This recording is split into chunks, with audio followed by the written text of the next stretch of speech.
Welcome everyone to the Sacred Hockey Mask. I am Peter, and joining me, as always, is Lady Sasha coming to you live and direct from sunny Orlando, Florida. and this is a horror movie podcast. We get together, we watch the horror movie, and we talk about it. It's quite that simple. Now, this episode is actually a vote winner every month on patreon.com/MailFuzzTV. A certain tier, our patrons vote amongst a bunch of new release movies for us to cover, and the winner of the vote for this month was Blood Red Sky, which is a straight to Netflix movie. Also, patrons should look out for the runner up, which will be the bonus episode for the month. That'll be coming later in the month, so look forward to that. But yeah, Blood Red Sky is what we'll be talking about. We'll be starting spoiler free. It is a very simple premise. I'll basically say, think Air Force One, but instead of the main character being the president, the main character turns out to be a vampire.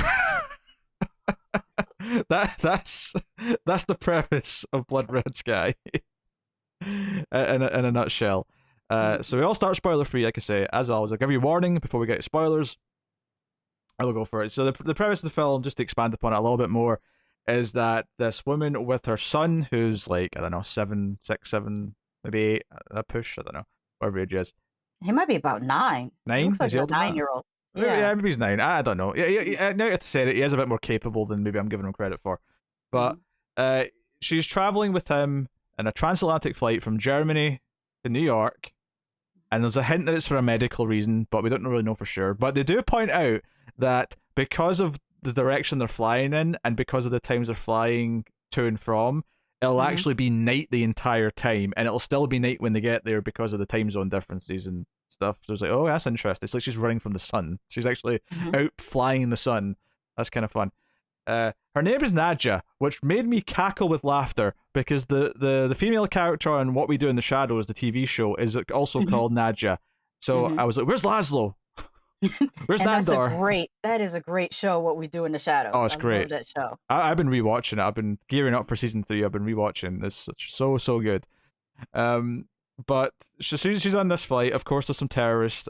It's a mix of a cast though, because I went into this thinking it was just a German movie, and there is a decent amount of it in German, but there's just as much, if not more, in English. And one of the main terrorists is Dominic Purcell from Legends of Blade 3. Tomorrow. Blade 3's in as Yeah. well. It was also a vampire movie, so that's a good one to Mhm. mention, I suppose. Most people might know him from Prison Break. Mhm. So he's in there, and they take over the plane for reasons we'll get to in spoilers. But they take over the plane, um, and of course, what they don't know is that this woman is actually a vampire, and eventually that is going to completely mess with all their plans. So I will leave that as it is. But of course, unlike other because obviously every movie, every TV show, every book, whatever it is, everything has their own rules for the vampires. So clearly, this woman still cares about her son. She's not a soulless monster who doesn't care about her son. There's maybe an implication that if she doesn't keep taking medication that she's taking, that maybe she'll turn into a soulless monster. But she does still love her son and wants to take care of her son and all those things. So I think that's important to get out there as well. So that's kind of your emotional hook for the film, is her wanting to like protect her son on top of everything else. Plus, we're introduced to a few other characters in the play, which we'll get to later. So, Shasha, what did you think of Blood Red Sky? I actually went into this blind because I didn't watch the trailer. I happened to see the poster for it on Twitter, and I loved the poster artwork of a woman and her son sitting on a plane, and you just see like this vampire face in the window of the plane. So that compelled me enough to watch it. I really like that Netflix has been reaching out and expanding their international movies.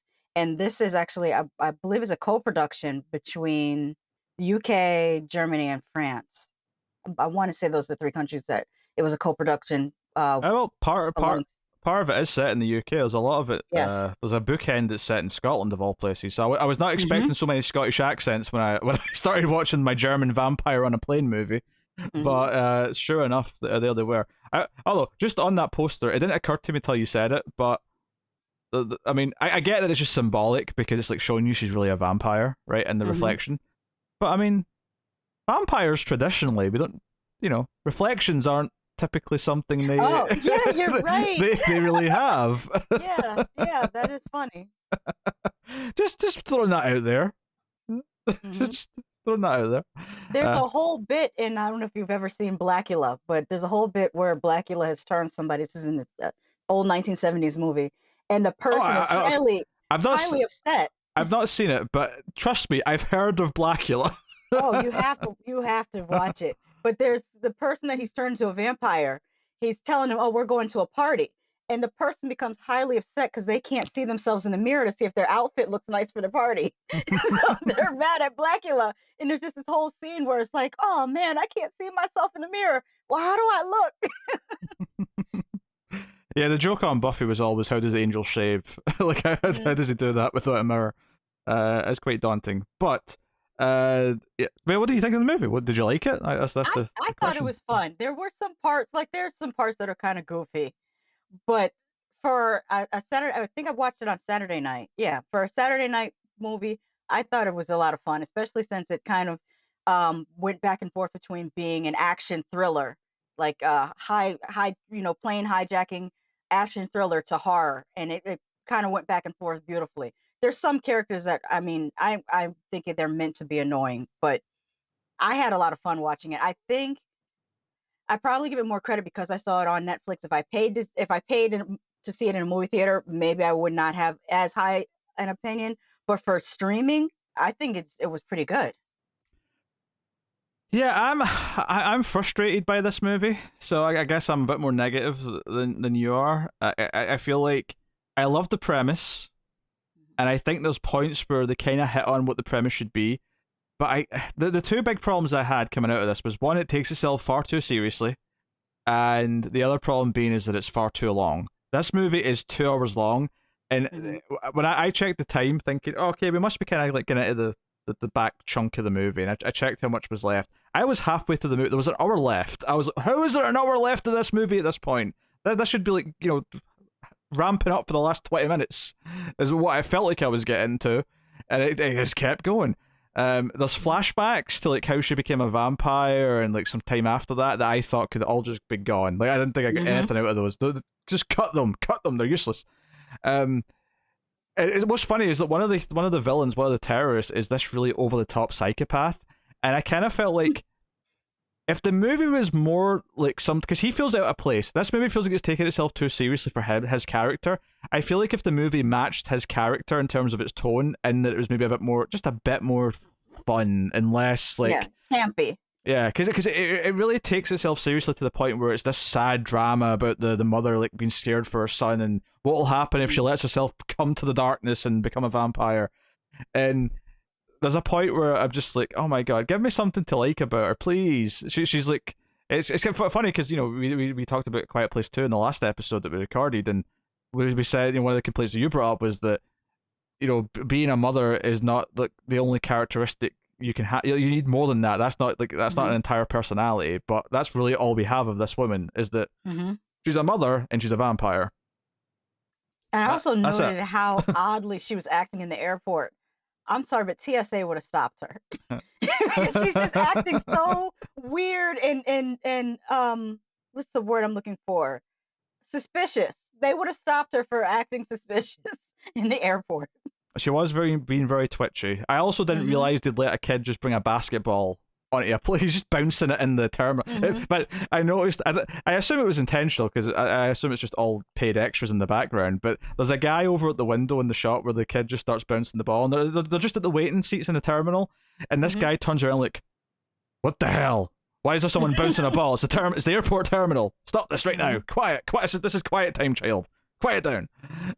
But it also, they do the thing that a lot of TV shows and movies do as well, but a lot of TV episodes do this when they want to like stir up some drama, Mhm. be it via shortcut.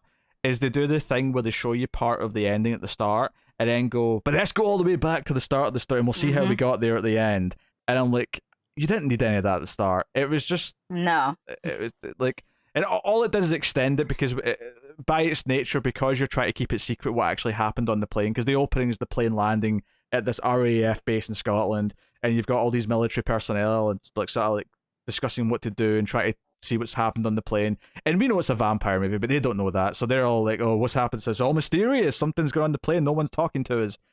And And it takes the strength out of the will she go full vamp and kill her son? Because at the very beginning, you know he survives. So there's no you, you don't feel the danger in that mm, because you know that he survives. If they didn't show that at the beginning, then you might feel, oh, is she gonna, do something to him?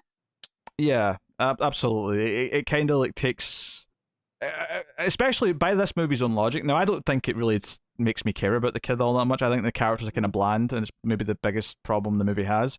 But from the movie's perspective, it's hinging its drama on this mother son like bond and like wanting to protect Mhm. him. So by the movie's own logic, the thing we're supposed to care about the most is the son and if he survives. But we know he Mhm. survives. so Yeah. so it takes pardon the pun, it takes the bite out of the main like driving force of the movie in many ways. So that's kind of weird. There is like one friendly character who the son befriends who kind of factors Mhm. into things a little bit. He becomes kind of uh, a protector as well in many ways. Mhm. So he Fareed, I remember it Farid, yeah, because they he's say his name so many times, yeah, so I remember that one. and introduces a few other characters in the plane. There's like the one asshole like rich guy. Mhm. There's like an old couple who are always complaining, and there's then of course you have the terrorists. So you've got a mix of characters, and you've got the thing, and there's definitely points where it kind of hits the carnage and on the plane that I was hoping for, but Mhm. there's definitely a lot of like lulls in between, and sometimes it could just do with being a bit more fun. And there's a clash of tones because, like I say, there's that one psychotic sort of villain who's very maniacal and just seems to be unhinged. He's almost like he's trying to do like a not quite the Joker, but he's not like a million steps away from a Joker-esque character. He If it was the 80s, he would be played by Rutger Hauer. I don't know if you're familiar with that actor, Of but course, I'm. How dare you? Yes, I'm familiar with Rutger but Hauer. yeah, that's what they needed. They needed Rutger Hauer level of evil. Yeah, I can see that. I can see that. So that's that's basically it. So unfortunately, I felt that this is a problem I get with a lot of streaming TV shows. Actually, is that I feel the pacing is just terrible because they don't think they have to try because it's a streaming movie because it's just going straight to a streaming service. They don't feel they have to like cut it down as much as it should be tight. There's almost they've got too much freedom because they're just like, oh well, we don't have to like trim this down so it's paced correctly. We can just have it can be Mhm. completely uncut. And not because, and I don't mean uncut in a way, oh, it was too violent, so they cut. No, I mean they don't have to trim scenes to make the pacing better. They don't have to worry Mhm. about everything feeling like it's prolonged and drawn out. But I really felt it, especially once because I was kind of into the movie at first. I was like, okay, I'm into what you're setting up. I like the build up to stuff going down on the plane. But once we got to the point in the plane where things had started going off, I was like, okay, I'm ready for this to maybe have like 30 more minutes of like carnage and then be Mhm. over. And there was like over an hour left. and I And was they kept on bringing the action to a complete stop and then starting up to again. Yeah. either have her have a scene with her son or to do the flashback to how she became a vampire, which I mean, when we get into spoilers, there's just something glaringly stupid about that whole thing. Hmm. Yeah, and then of course at the end you have to like pay off the opening like bookend Mhm. sequence, and that has to have its own climax. So it just feels like it goes on far too long for its premise. But so I'm a bit more lukewarm on the movie. I really wanted to like it, but Mhm.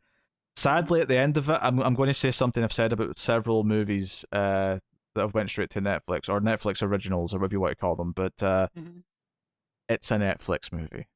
Yeah. It has all the It's it has the problems of a Netflix movie, and therefore I'm eh on it. it's not as bad as The Open House.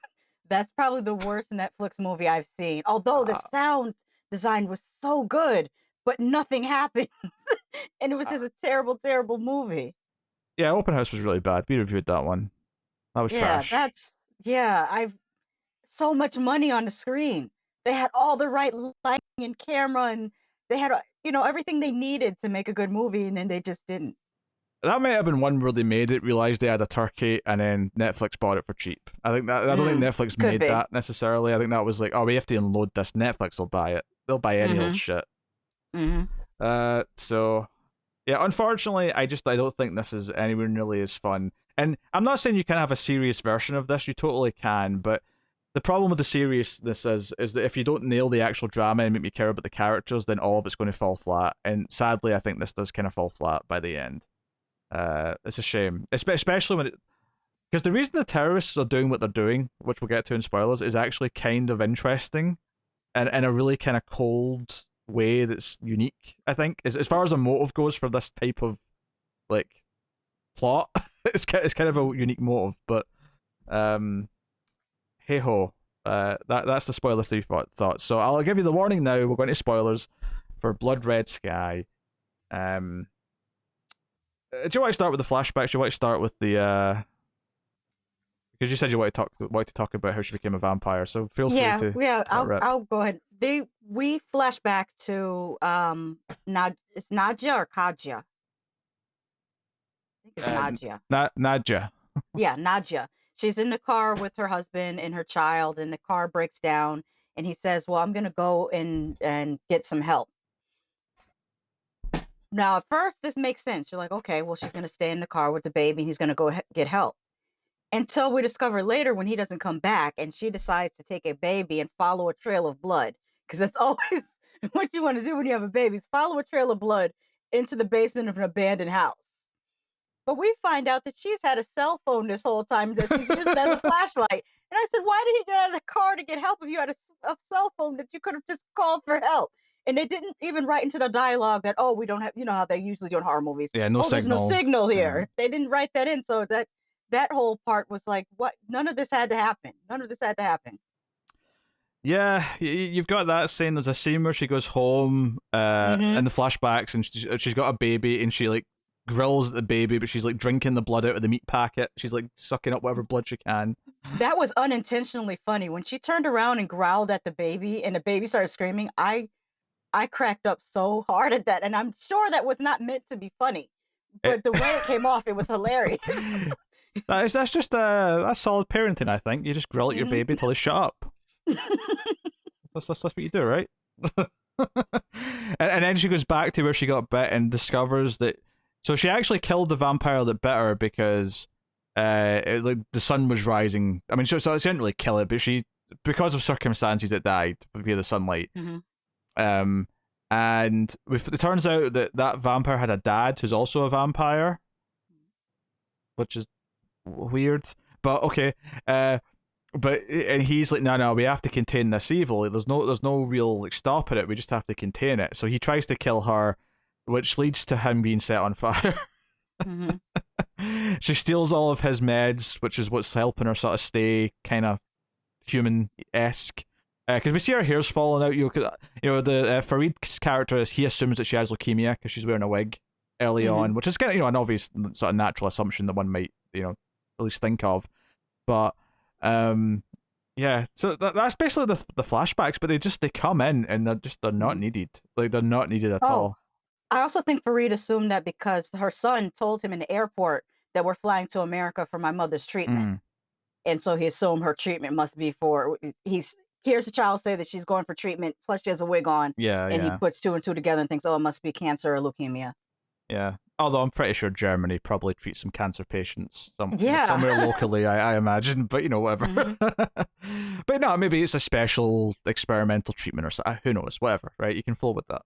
Yeah, I had a whole Um, discussion with somebody about that with this movie. I said, why would they come to America for cancer treatment? Like, we're good with certain things, but I don't think we're the leaders in cancer treatment. They said, we're great with separating conjoined twins. People do come here for that. But I was trying to think of other medical things. Even cosmetic surgery, we're not, at the top anymore for cosmetic Well, surgery. I mean, to be fair, she's not traveling for cancer though. She's traveling because Oh, someone, yeah, yeah. someone thinks they can cure her vampirism. That's why Hmm. she's going to. So presumably, this is just one nut job like doctor Hmm. who thinks he's figured it out, and that's who Hmm. she's going to go see. That's presumably. We never find out, of course, because they never get there. But Hmm. yeah, because the movie opens, of course, with a plane coming into this RAF base in Scotland.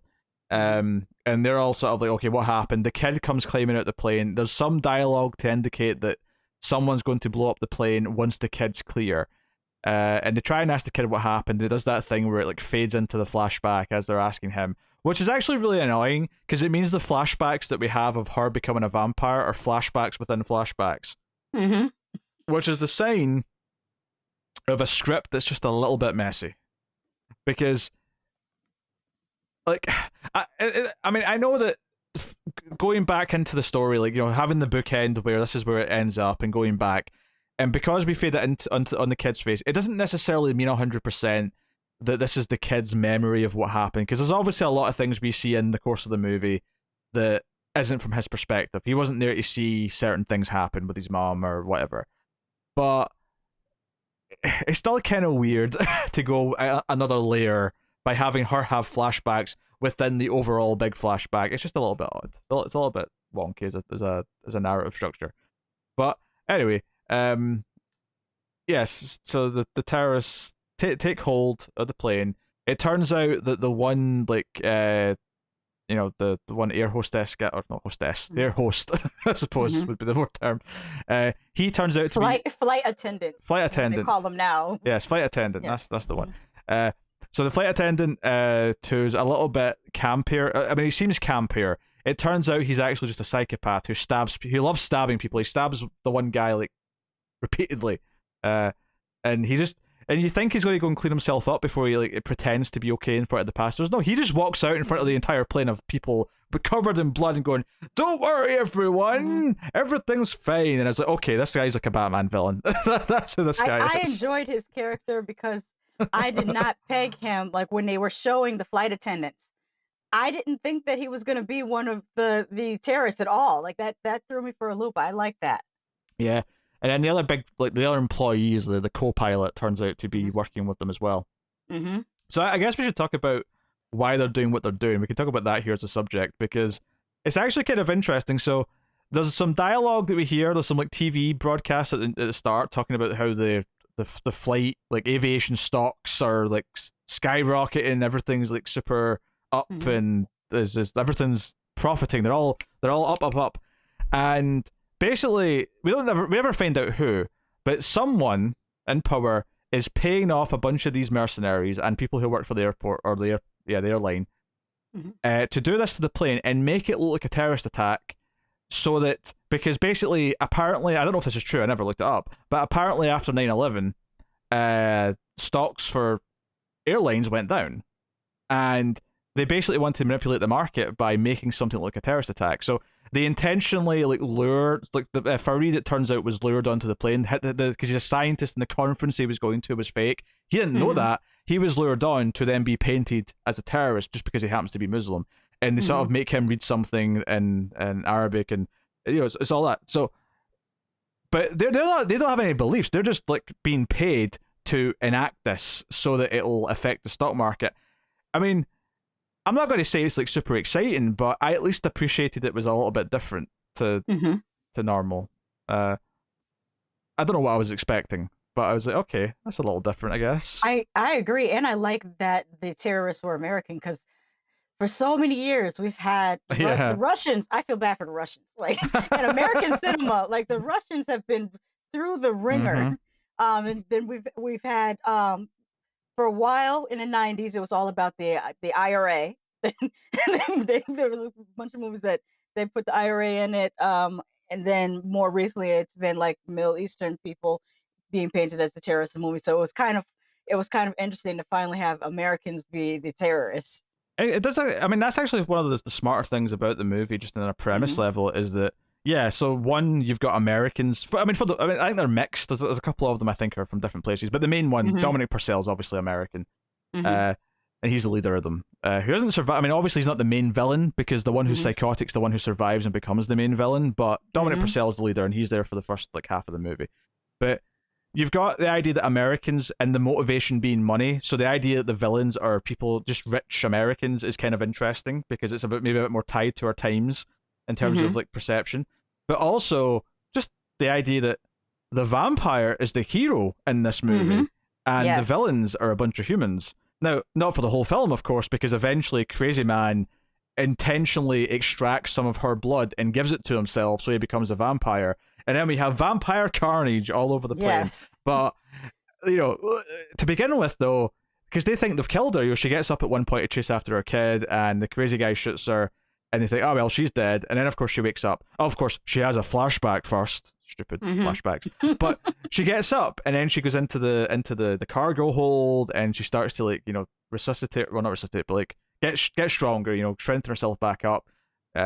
She ends up killing one of the terrorists down there, and I started laughing because I'm like, this is actually kind of like Air Force One. She just happens to be a vampire instead of the president. Because because the concept in Air Force One, or even Die Hard, it's always that the bad guys, at least for a certain amount of time, don't know there's someone in the location that's like fighting back. So that's a really fun idea. I think it kind of throws it away at a certain point because it wants to do the whole thing where, okay, now the bad guys start becoming vampires, and it's more she's the one good vampire who's trying to stay human because she's got a reason to. She's got her son. She wants to try and stay a vampire, but the terrorist is just like, nah, this is how I'm going to survive. So, and clearly the money thing, the thematically that runs through it because you've got the rich asshole who's kind of sexist in First Class, who then later in the film, when he gets injured, just kind of when things are going down, he's begging like the one doctor on board to help him, and he's like, hey, I'll pay you to save me. Like, I'll pay you $1 million to save me. And she's like, your money won't help you. I'm like, okay, you're hitting the messaging, the themes here a little hard about about the one percenters and the money and capitalism and all the rest of it. I like the message, but you're being a bit too on the nose. But it goes one step further because they've actually trapped the evil vampires in part of the plane at this point, and he, realizing that he's going to die, decides to let the vampires out because he wants to become a vampire because it's the only way he'll survive is to become a vampire. And of course, he gets his comeuppance because the vampire doesn't bite him. Yeah, he just gets hit. So he's screwed anyway. So he gets his comeuppance. But this idea that when he's at the end of his rope, he will happily put everyone else on the plane in danger for his own survival. It just kind of speaks to the themes that the movie's playing with, and I appreciate that the movie is trying to say something. I just wish the characters weren't so goddamn bland, and the movie wasn't so dry. Yes. That's and, my, And the son character, his only major characteristic is that he doesn't listen and he's pretty much unruly. But at the end of the day, him being not listening and being unruly saved him. It's like you being a bad child actually saved you. They tried to do that thing where he's a smart kid because he knows the plane's turning around and he explains the time zone stuff. And at the end, of course, he's the one who knows what's really going on in the plane, so he has to sort of like break free and set off the explosives. Yeah, they try to do something with him, but he never becomes that likable. He never becomes No, not at all. He's never likable. And it's not so much that he's especially annoying either. He's just kind of plain. He's just a very plain character. I went on Twitter and it was nothing but hate tweets about that kid. Everyone, if you look up, his name was Elias, and if you put in hashtag Blood Red Sky Alias, and everyone's just like, I hate that kid. He's terrible. It's like, if he just listened, if he just sat still, it was a lot of tweets about Elias. I would say his name's just Elias, but I think in Germany they kept on saying Elias. That's what I'm saying, because here we would say Elias also. Yeah, I think that was just the pronunciation in German. It's probably just Elias, because Farid keep shouting it. But I think the other thing with the main character is that once she actually does bite someone, and it kind of, because you get the impression that she's been resisting actually just feeding off a person for such a long time, that she's kind of weak, and that's why she's so weak. But when she actually finally just lets herself unleash and kind of bites someone and like sucks their blood, she gets quite strong. But from that point on, she goes kind of all Nosferatu, the wig comes off. From that point on, she doesn't really, she can't really emote as much. She's mostly just like standing there as a monster. And she's kind of like hunched over like this a lot of the time. Which I think they were like you said, Nosferatu is very Count Orlok of her to be hunched over like this. Although I did like the creature design of her, the way her eyes looked, how they added the ears. The teeth kind of remind me of 30 Days a Night, but I didn't mind it. But they should have used, when they do that type of makeup, they have to use separate appliances so that the character or the actor can still emote. And if they use just one appliance, one mask, then that's what makes it so that she can't move her face and emote properly. Yeah, yeah, for sure. And I think she spends so much of the movie in this monstrous state, and she's still kind of Hmm. like she's still obviously acting good and not attacking the good people. There's a couple of times in the back half where she becomes a bit like it's almost like she's going to go over the edge and she's going to just Hmm. succumb to the complete monster side, and she kind of holds it back. But for the most part, she's still kind of on the side of the good characters, but she's still standing there just kind of being monstrous. So there's not really a whole lot of range. There's not a whole lot of like sort of conversation to have with her. Um, I do kind of like the idea that the guy, the co-pilot who turned out to be one of the terrorists, I do like that eventually when shit gets really bad and a lot of them have become vampires, that he ends up getting back into the cockpit and agrees to help like try and just land everyone safely, because at this point it's like we just want to survive. You know, now it's not about the money or anything.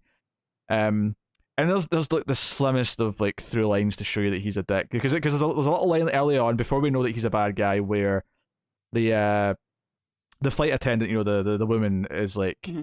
sort of smiles at him and asks him what he wants to drink, and he's kind of like doesn't listen to it at first, and it makes sense later that he's kind of nervous because he knows what they're all about to do, Hmm.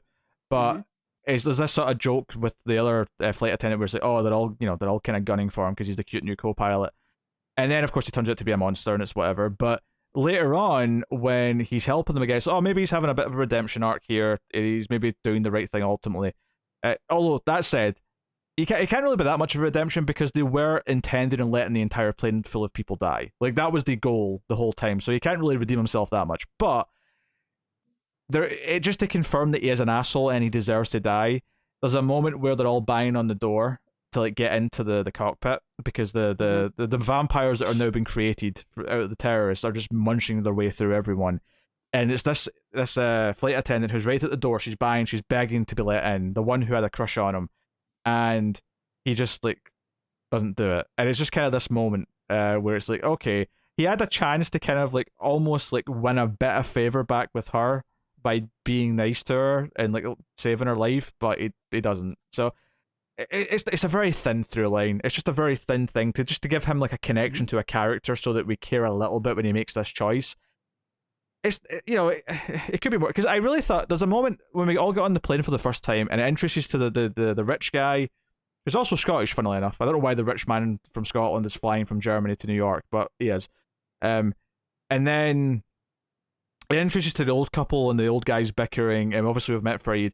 I thought we were going to get to know, and then of course the flight attendant. I thought we were going to get to know more of these characters in the same way that we get to know characters in like a in like a Daylight or any movie where you've got Hmm. like an ensemble who are trapped in a plane or a location or a tunnel or a Train to bus. Busan. That Train to was a good Busan, one. yeah. Yes.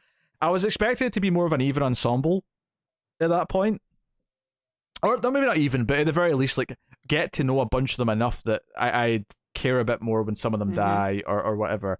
And it kind of never goes full fledged with that, uh, which is actually something that I think is a problem with a few of the concepts in the movie. There's a moment sort of like 2/3 through where they've got like a UV torch which does hurt the vampires, Hmm. and there's like basically to activate the explosives, the kid it's like 2/3 3/4 through because it's fairly near the end before we get back to the airport, or I say the airport, the airfield more accurately. Hmm. Uh, but the kid's like, okay, I'm the only one who can fit through this gap to get down to the cargo hold. I'm going to go do it, and the mum doesn't want him to, but he sneaks off and does it anyway.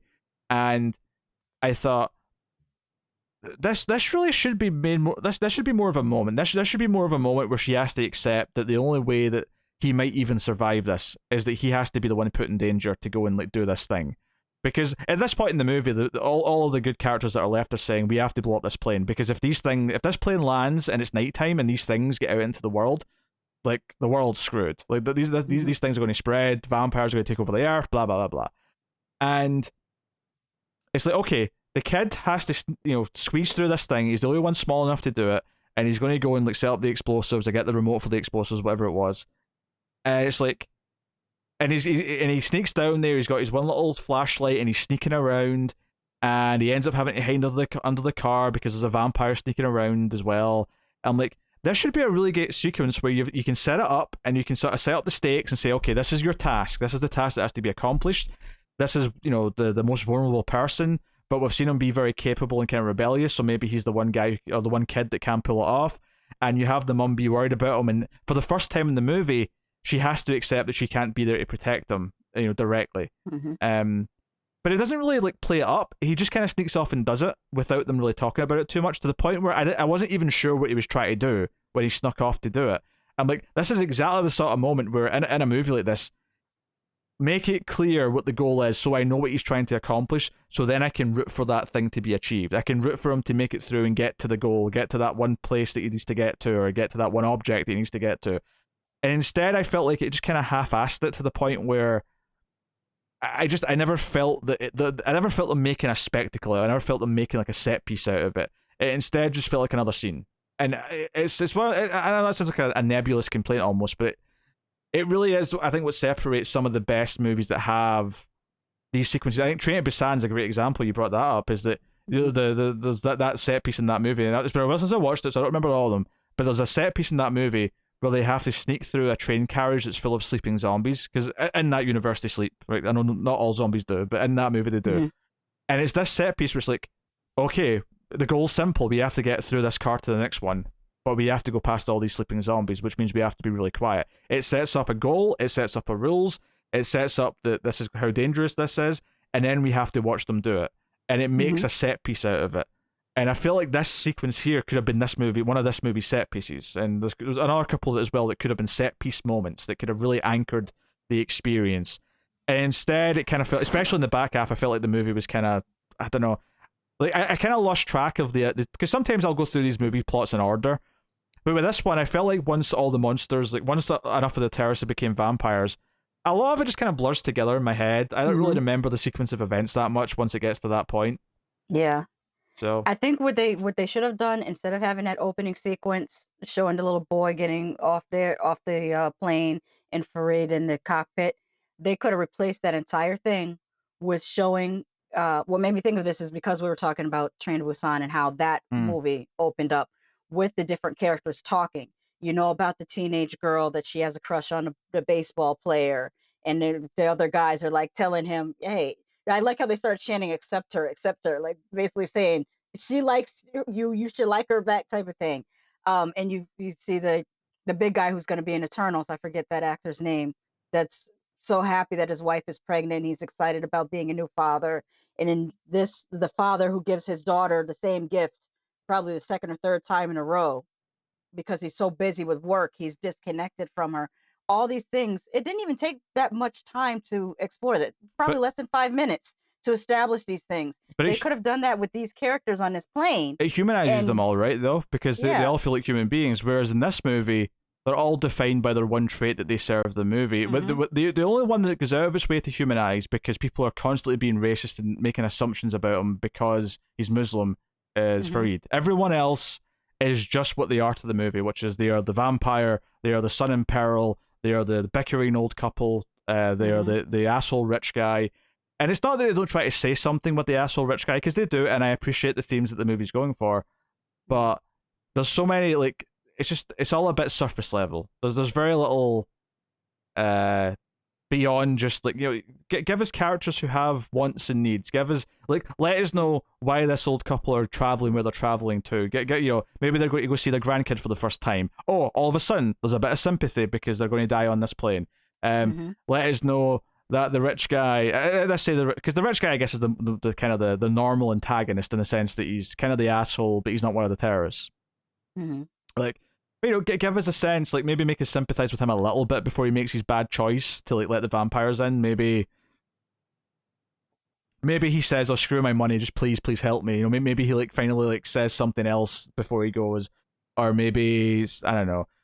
Like the flight attendant, like, I felt like could have been a more prominent character. Maybe she's the one who could try and help people. In fact, halfway through the movie, like, after a lot of the crisis has happened, because for a lot of the movie, the hostages are, like, just told to, like, sit with their hands up on the chairs and just look down.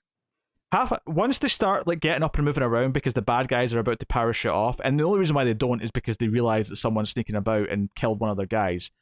Like, all of a sudden there's a guy who's like, "Oh, by the way, I'm from the military. I'm like a..." Yeah. So this guy in a t-shirt and shorts starts taking charge. I'm like, "Who are you? Why were you not introduced to me?" earlier in the film. And also, why are you barefoot? He was I barefoot, and know. I hate when people are barefoot on a plane. This is not your living room. This is a plane. But I do get it's a transatlantic flight. You know, they're probably going to sleep on it, but Yeah, because in this he's not like an air marshal though, because they make a point. I mean, I do appreciate this at the start of the film when the terrorists are taking over the plane. The people they kill are actually there's like three like marshals on board or something like that. Mhm. Which seems a lot to me, but I don't know if that's just because other movies have gotten it wrong. Because I don't know how many marshals they put on a plane, if it's even normal to do that. I don't know. But they say there's three people on board that are there for security reasons, so they kill them first. So And I'm enough. not going to Google it because I don't want to be Oh put yeah, on yeah. Don't Google government it. watch list. Don't Google I'm it. not Googling how many air marshals No, don't Google are on it. a plane. Yeah. So I don't know how accurate or not accurate that is. It doesn't really matter though. The point is that they set it up and they dealt with it. So fair enough. Movies rules. I can live with it. But this guy, because they get one of the bad guys' guns, or it's one of the marshals' guns, which is for the record is the only guns on the board. It's the three guns they take from these three characters who have been obviously licensed to come on board with the weapons. But they. So he eventually gets this gun and he starts like, taking charge and going, like, I'm in the military, I'll keep you all safe. And he starts, and it's not like, it doesn't spend a lot of time with them. Like, we still focus on the other characters that we spent more time with more. It's just that all of a sudden he starts acting like he is the guy in most movies who would be the lead character. And then just, we kind of forget about him. And he dies like in the, when they're all dying, basically, they pretty much, he gets bit. Whatever, move on. And that's kind of it. I don't know, it was so weird. It's all of a sudden, I know, like, why weren't you trying to help before, you prick? Yeah. Like, all of a sudden, now that the bad guys are away, now you feel brave. Now you're like, no, I'm going to take charge now. Yeah. One thing you never want to hear on a plane is someone coming back into the passenger section and going, hey, just no big deal, but does anyone know how to fly a plane? Yeah. No big deal. Just the fact that everyone didn't freak out in that one moment that question being asked is interesting. I've played a lot of Flight Simulator. Does that count? Oh god. Yeah, it's just it's things like that. It's just, there's a lot of elements that I think don't quite add up. But yeah, to get to the so there's a couple of set piece moments where she's like hiding under, there's a car in the cargo hold and she's hiding under the car. I kind of like that because she basically tries to kill the asshole vampire, the psychopath, because he ends up in the car. He's locked himself in there, and she shoots at him with the gun. And the car's bulletproof, seemingly, or at least close to it. But it does make one little hole in the windshield. So she pours in booze and then sets it on fire, so he burns. Yeah, I like that sequence of her facing off with him. And I wondered if how they designed her makeup to look quite a bit like Count Orlok from Nosferatu. When he was able to get out of the car, I thought he looked a lot like the vampires from Near Dark. And I don't know if that was intentional or not. May have been. I mean, I think I get the idea that obviously because he's burned as well as being vampire, he has this distinct look. So, which is good because it makes the villain look distinct from the hero, right? We can tell them apart easily at a glance, which is nice. But even I felt like that should have felt like a big deal. Like this is the first time she's ever. Well, technically she fought a vampire when she was human still, but this is the first time she's ever went mano a mano with a vampire, right? As a vampire. And the first time she's letting her full strength unleash because she's at full strength, she's drank some blood, and she's there to protect her kid. And you basically get to do the whole Ripley saves Newt thing, but with a vampire. And that's kind of interesting. I thought she should have been 10 times stronger than him, though. But this has its own vampire lore. But in other vampire lore, usually the older vampires are stronger than the baby vampires. So I felt like she should have been stronger than him. But she has been weak for a long time, so maybe she's stronger because she drank blood, but she's not at full strength yet. I don't know. It doesn't matter so much, but it's a shit. Again, talking about this makes me mad that the movie's not better than it is, because I'm like, yeah, do Ripley saving Newt, but Ripley's actually also an alien. That's basically what this is. It's the vampire fighting off the other vampires to save her kid, and that could be so much more fun than I think it is in the movie, which is a shame. But to wrap up the plot, as it were, so when the kid gets to the thing, he gets in danger. The mum does get to him. It's the sunlight is risen by this point, so sunlight is risen. The sun has risen.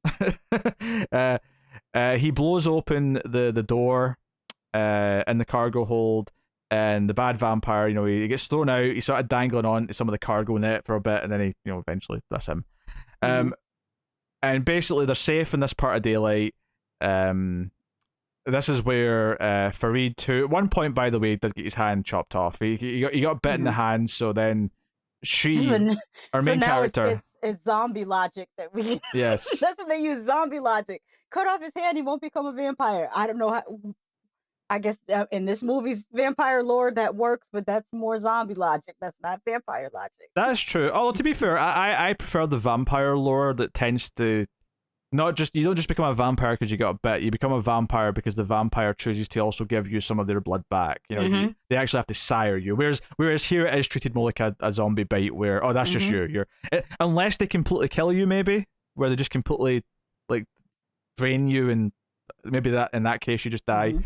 But uh, so this is where he basically gets spoken over the comms how to land the plane with his one hand, right? So Farid's got one hand, and he's landing the plane. They assume he's a terrorist. They try and arrest them. I thought it was impressive they managed to like tie his hands together, even though he has only one hand. Yeah, I was thinking that. I was like, did they just put him in handcuffs even though he has one hand? Can he just like I, slide right out? I was looking for this when they eventually let him free. You can actually see that it's more of a zip tie that they actually on one side of it is just on his stump. They've just sort of Mhm. tightened it really, secure. And I'm like, Mhm. that still feels like he could just sort of shimmy out of that Mhm. if he really tried, because The other glaring mistake that they made in this movie is having people fire guns repeatedly inside of a gun of an airplane, which is a compressed like, like that would have been disastrous if you actually were at a certain altitude and you kept firing guns in the airplane. Yeah, to be fair, I think that's why they're so mad at because when the psychotic guy kills or Mhm. seemingly kills our main vampire lady, like all the other terrorists are really mad at him, and I think maybe that's part of the reason. It's not just that he killed a passenger; it's like, why are you firing a gun for no reason? Like this, Mhm. this is stupid. Like they don't say it out loud; they're just kind of really mad at him and tell him not to f up again. But Mhm. maybe that's part of it. Is they're like, hey, if we can avoid firing a gun whilst we're up in the plane, that might be Mhm. good. There's a reason why we stabbed everyone else. Okay, there's a Yeah. reason. uh, but yeah, so the kid basically when they're trying to take him to the hospital, he escapes. It turns out he had the phone, which is the remote for the explosives, in his little teddy bear, and Mhm. he presses that. And at this point, his mum is like went full monster and is ready to like charge at him, and so he blows up the plane and that kills all the vampires. And we end there. Farid hugs him, and he's going to take care of them now with his one hand, and that's the end of Blood Red Sky. Um, I really wanted to like this movie. I love the premise, and I think there's so much potential in the premise. I think it's just far too middling and lukewarm, and just kind of it's a lot of half measures. It doesn't really explore any of the cool ideas that it has enough to really love it. But I can see what it's trying to do, and that's what makes it frustrating. That's what makes it not just a like it's not a terrible movie. Mhm. It's a well enough like shot movie. I don't think it's a great looking movie, but it looks all right. Like it's not. I've seen much better movies, but I've definitely seen worse movies as well. But it's just there's so much potential in this premise, and it just feels like instead of getting something that was a really cool gem, it's just kind of like, it was okay, it was watchable, but it was kind of dull in places and whatever. Uh, yeah. I thought it's pretty much a bad movie, but I enjoy bad movies. So I had fun watching this bad movie. I want a sequel to this bad movie, but I want the first sequel to be on a train, and then the third on a cruise ship. So blood tracks and See, Blood Sea, yeah, maybe. blood red sea, yeah, blood red Yeah, sea. That'll work. yeah, I could see it working. Just you only have to get one vampire loose, or Yes. maybe it didn't work cutting Farid's hand off, and he becomes a vampire. Yeah, maybe it just takes longer. Maybe he becomes a vampire after a couple of months. Maybe they're on a Hmm. trip somewhere. They go back to Germany on a ship. Not that you Hmm. can sail to Germany, but still. Anyway, I mean, I can enjoy a bad movie. I just like it needs to be more entertaining bad, Hmm. and I think there's too much of this. It's just a little bit too dull, and plodding for my taste, which is a shame. Which is a shame. It's honestly, I think one of the worst things to come out of the streaming era is that so many things that are made for VOD and streaming, TV shows especially, they just don't respect pacing. They don't respect your Mhm. time. They don't care because it doesn't matter how long it is. It's on a streaming service. You know everyone can just Mhm. watch it whenever they want. So I really feel this lackadaisical approach to editing and tightening things up, which I just don't think enough movies do anymore. Yeah, and when you mentioned shows, it reminded me of there was a show on Amazon Prime. I can't recall the name of it, but it starred Julia Roberts, and it was like a mystery thriller. She's lost her You memory. you better not insult Homecoming. Homecoming is That fantastic. was the slowest show. It was No, slower than molasses. no. That show It was was, phenomenal. Those episodes were like 25 minutes long. That show they felt like an hour. That show, season one of that show by Sam Esmail, who also did Mr. Robot, which is one of the best TV Mhm. shows of all time, is phenomenally directed. I love that show. I will What did you think of fight you on season this. two with Janelle Monáe? Season two, like it had the perfect ending. Season two was just kind of redundant, and it felt like they were Mhm. trying to stretch it out, and it just kind of, I don't know, it wasn't as good. I didn't like season two that much. I was completely invested after the first episode of season one. I was like, "Oh, this is a great premise. This is a great show." But it took so long to get to the ending. Oh no, I had to. I disagree with this example. This is a hard. I Me and Carr reviewed all season. Well, actually, we reviewed season two as well, Mhm. but season one we reviewed, and we were praising the shit out of that. It's beautifully shot, though. I will say that that is a beautiful looking TV Oh show. yes, it Julie is. Roberts did a great job. Everyone acting. Oh, the gentleman that played the detective. He was on oh gosh. Oh, he's been in a bunch Why of can't stuff. I can't remember the name for some reason Shea today I Wiggum. cannot. No, no, no. I was thinking of the show on HBO with the mafia in the No, that's 1930s. Boardwalk Empire. that's the Boardwalk actor. Empire. That's the actor's name. Shea Wiggum's the actor. Oh, I didn't know that. Yeah, he was in Kong Skull Island. He was in Mhm. there's an Agent Carter. He was in Yeah, Splinter. he's great in everything. Yeah, He's really good. he pops up all over the place. He's Mhm. always a good character actor. He's a good Mhm. time. No, I really like Homecoming. I can't believe you tried to insult that. How dare you? How dare you? No accounting for taste, I say. Mhm. Mm-hmm. Uh, Is this the part where I add that I do have ADHD? So maybe that's part of it. that my attention deficit just was working overtime to try to get through. I did finish the series though. how I didn't about give up on it how did you get through? How did you get through this then? because vampires. Vampires biting people. Yeah. Is there anything else you'd like to add about the movie? Do I have anything else in my notes? That's why I'm looking over Uh, to the side. My notes literally say Elias was so annoying. I said this is the first horror movie to make me hate a kid, but his what? unruliness saved him in a lot of other people's lives. How have you made it this far without? I hate tons of kids in horror movies. Tons of them.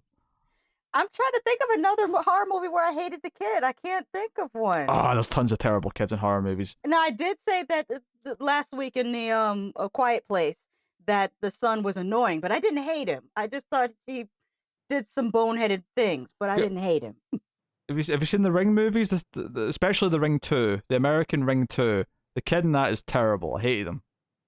I'm trying to remember. I remember seeing the first Ring movie, and I liked him when she said, "Oh, I set her free," and he was like, "Why did you do that?"